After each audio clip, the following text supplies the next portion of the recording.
Hey everyone! So let's talk about something we've all been through, right? You're standing at the supermarket checkout, your cart's full, and you're feeling just a little unsure about what to say. Well, today we are going to change all that. We are going to break down the essential English you need to handle your shopping with total confidence. And seriously, if you've ever felt that way, you are not alone. It can be kind of stressful, can't it? But hey, don't you worry. By the time we're done here, you're going to have a complete toolkit for a super smooth, super easy checkout. Okay, so to kick things off, let's just dive right into a little story. We're going to watch a typical interaction unfold between a cashier and a customer. I want you to listen really closely to the language they use, especially when when they start to go a little bit wrong. Okay, so the scene opens, and right away the cashier points out a very common rule you'll see in a lot of supermarkets. It looks like our customer has just a few too many items for this particular line. And here's the customer's response. You can hear he's a little bit frustrated, and he asks the cashier to kind of bend the rules for him just this once.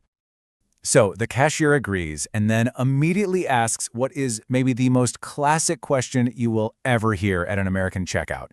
It's all about how you want your groceries bagged. The customer makes his choice, and then he mentions something that's supposed to save him a little money: coupons. And, another problem pops up. The cashier has to deliver a little bit of bad news about those coupons. Yeah, you can really hear how defeated he sounds there. The customer uses this great phrase to talk about his run of bad luck. The cashier just keeps the line moving, asking about a store loyalty card and then getting right to the all-important payment questions. And finally, the last piece of the puzzle.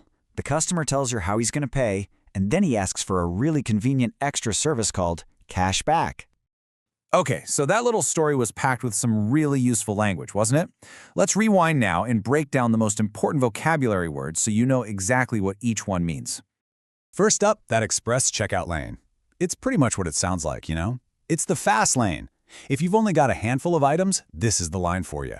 It's designed to keep everything moving nice and quickly. Next, we've got coupons. Oh, these are a hugely popular way to save a few bucks. You might find them in newspapers, you might find them online. They're basically a special piece of paper or a digital code that gets you a discount right at the register. So what about that word expired? It's really simple. It just means something is too old or past the date when it can be used. In our story, it was the coupons, but you see this word all over the place, right? On a carton of milk or even on your driver's license. And cash back.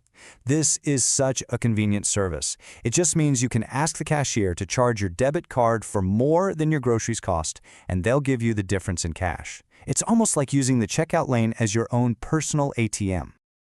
All right, so we've got the key words down. Now let's look at the common questions and phrases, the back and forth that you're going to hear and use almost every single time you go shopping. So here it is, that classic question: paper or plastic?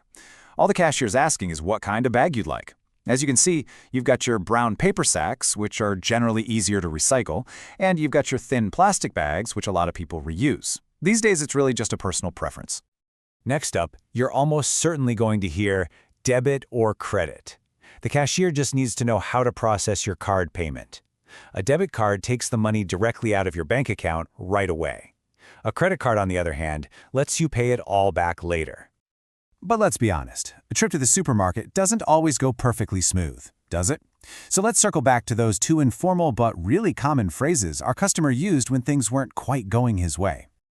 Remember this one? When the customer had one too many items, he said, "Cut me some slack." This is a very natural, very informal way to ask someone for just a little bit of understanding. Saying "cut me some slack" is really just asking someone not to be so hard on you or to maybe bend the rules a little. It's not demanding at all. It's more of a friendly, informal way to ask for a small favor. And then, after finding out his coupons were expired, our customer said, "I guess it's just not my day." This is such a common way to acknowledge that you're just having a string of bad luck. When you say, "It's just not my day," you're basically telling someone that things just keep going wrong for you. You know, first he was in the wrong lane, then the expired coupons. It's a super relatable expression that pretty much everyone understands. So to wrap this all up, let's put the most essential and useful phrases together in one place. You can think of this as your personal toolkit for your next shopping trip. Here they are. So when you're asked, you can just say, "Plastic, please." If you've got discounts, let them know. I have some coupons. For payment, just state your choice. Debit, please.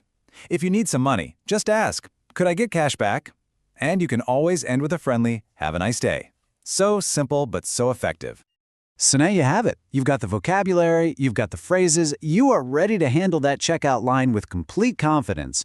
The only question left is, which of these new tools are you going to use on your next trip to the store? Happy shopping!